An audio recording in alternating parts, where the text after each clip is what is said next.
Oke teman-teman semua dimanapun berada, jumpa lagi dengan saya Sultan Watanabe. Saya kali ini akan memperbaiki mesin parut kelapa yang susah mutar ya. Selamat menyaksikan.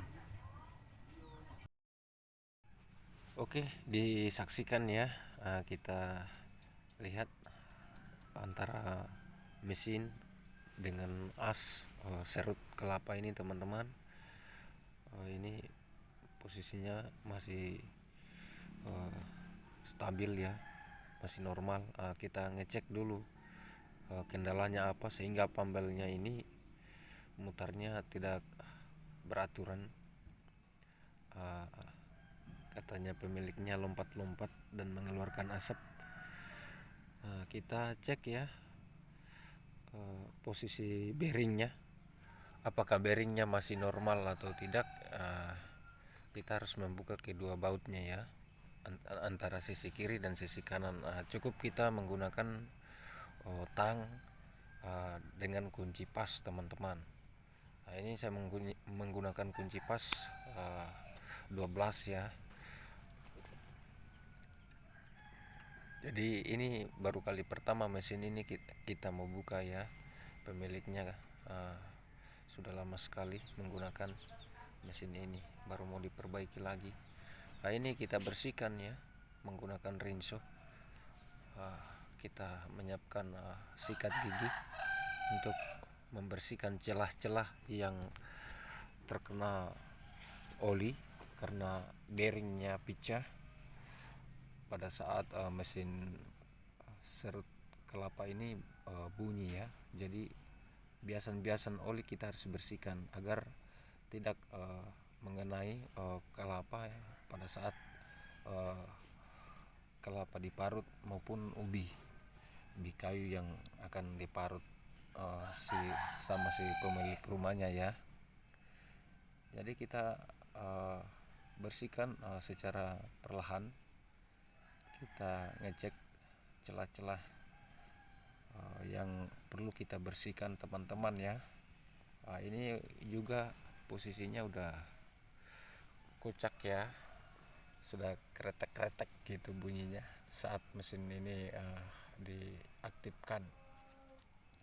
Ya ini kita bersihkan medianya teman-teman ya. Kita harus gosok menggunakan sikat gigi, sikat pakaian. Sebenarnya teman-teman itu lebih bagus ya, agar lebih cepat dalam membersihkan media tempat ini ya, dalam hal ini tempat parutan kelapa. Ini kita harus menyiapkan seng plat. Seng plat bekas ya, ini saya punya ini seng plat bekas, saya pungut di jalan. Jadi kita akali saja karena karet landasannya ini teman-teman udah aus, sudah berkurang ya, karena akibat gesekan bearing atau laker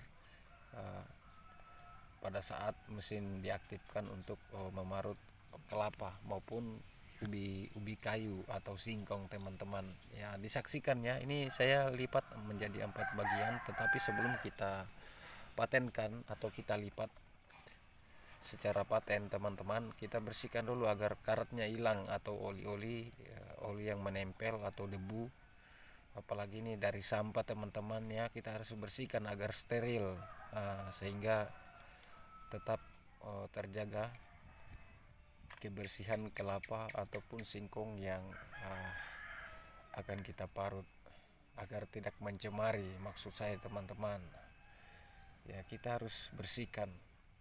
Setelah kita bersihkan barulah kita lipat ya, seperti ini teman-teman. Setelah kita lipat seperti ini, kita menggunakan hammer atau palu, kita rapatkan secara press. Habis itu kita tekuk sedikit ya, menggunakan hammer lancip ya. Tujuannya agar bisa cekung teman-teman, sesuai dengan kontur atau elevasi dari bearing atau lahar teman-teman.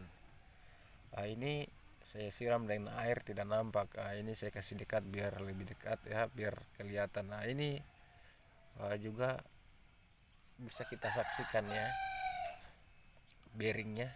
Ini ada dua yang tandem ya. Yang tandem ini adalah bearing ini teman-teman, sudah nampak bersih saya tidak ganti bearingnya lagi teman-teman, sebab untuk mengganti bearing posisinya ini saya lagi di kampung, sangat jauh aksesnya ke kota atau ke toko-toko terdekat untuk membeli bearing teman-teman. Inilah kendalanya kita masyarakat di sini yang jauh dari perkotaan atau yang jauh dari eh, toko untuk bisa membeli atau mengganti spare part mesin serut mesin parut kelapa mereka ya. Ini rotornya teman-teman, as untuk dudukan pambel sudah sejajar ya. Sekarang kita pasang kembali baut dan murnya. Jangan lupa kita pasang ringnya ya, agar kuat dan kokoh, bisa mengcover besi. Ini besi cover bearing teman-teman, ini cukup kita menggunakan besi plat juga kita tekuk ya.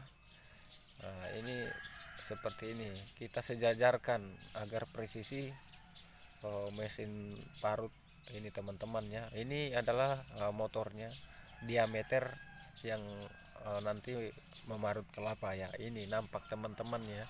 Ini juga pakunya atau mata saunya, pisaunya ini harus diganti ya, agar dalam mengolah memarut kelapa maupun ubi biar cepat terparut teman-teman, seperti itu. Jadi inilah kondisinya ya. Ini masih bisa kita pergunakan kembali, sembari si pemilik rumahnya kalau sudah ada dananya barulah nanti mungkin barangkali bisa diganti atau membeli bearing yang lebih bagus biar bisa diganti teman-teman. Ini saya rasa masih bisa dipergunakan 10 maupun 20 tahun yang akan datang, tergantung dari perawatannya ya teman-teman, seperti itu. Ini sudah selesai ya. Nah, sekarang proses pemarutan. Nah, ini pemiliknya ya yang punya mesin. Oke, terima kasih teman-teman yang sudah menyaksikan video ini dari awal hingga akhir, dan yang sudah subscribe, like, juga komen video saya ucapkan banyak terima kasih, sehingga channel ini bisa lebih maju dan berkembang. Inilah ya proses-proses pengolahannya, sudah berhasil ya teman-teman, pembelinya sudah berputar. Oke, terima kasih, selamat sore.